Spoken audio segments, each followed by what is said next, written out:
গাছ লাগান, প্রাণ বাঁচান। বইয়ের পাতার এই পাঠটি আজ বাস্তব প্রশ্নের মুখে এসে দাঁড়িয়েছে দক্ষিণ ত্রিপুরা জেলার বিলোনিয়া মহকুমায়। বিলোনিয়ার যোগমায়া কালীবাড়ি সংলগ্ন ঐতিহ্যবাহী বিলোনিয়া জেবি স্কুলে বিপজ্জনক গাছের অজুহাতে কেটে ফেলা হলো আঙিনার সব কটি গাছ। স্কুলের তৃতীয় শ্রেণীর এক ছাত্রীর প্রশ্ন, সব গাছ কেটে ফেললে আমরা নিঃশ্বাস নেব কিভাবে? এই একটি প্রশ্নই নাড়িয়ে দিয়েছে পুরো এলাকাকে। গাছ কাটাকে কেন্দ্র করে প্রধান শিক্ষিকা, কাউন্সিলর ও প্রশাসনের মধ্যে তৈরি হয়েছে ভিন্ন মত। একসময় যে স্কুলের আঙিনায় ছিল আগরের গন্ধ, নিমের ছায়া, নাগেশ্বর আর মেহগানির শোভা, আজ তা ধুধু মরুভূমি। বিলোনিয়ার ঐতিহ্যবাহী বিলোনিয়া জেবি স্কুল, যা একসময় মডেল স্কুল নামে পরিচিত ছিল, সেখানে পরিবেশের ওপর যেন নেমে এলো প্রশাসনিক কুঠার। বিপজ্জনক গাছের দোহাই দিয়ে কেটে সাফ করে দেওয়া হয়েছে বহু বছরের পুরনো ছায়া ঘেরা গাছগুলো। পড়ে রয়েছে কেবল গুঁড়ি আর ধুলোবালি।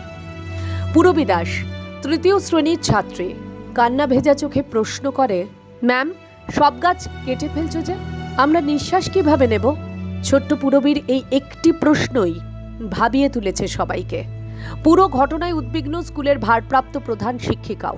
তার দাবি, আমি বলিনি সব গাছ কাটতে, আমি বলেছিলাম শুধু দুটো গাছের কথা আর বাকিগুলোর ডালপালা একটু ছাঁটাই করার কথা, কিন্তু এসে সব গাছই কেটে ফেললো। এর মধ্যে আইসে তারা, আমি তখন আগরতলা ছিলাম, স্কুল বন্ধ আছিল, আমারে ফোন করছে চাবি লিগাইতে। না, আমার তো এখন আগরতলা, আমার কাছে তো এখন চাবি টাবি নাই।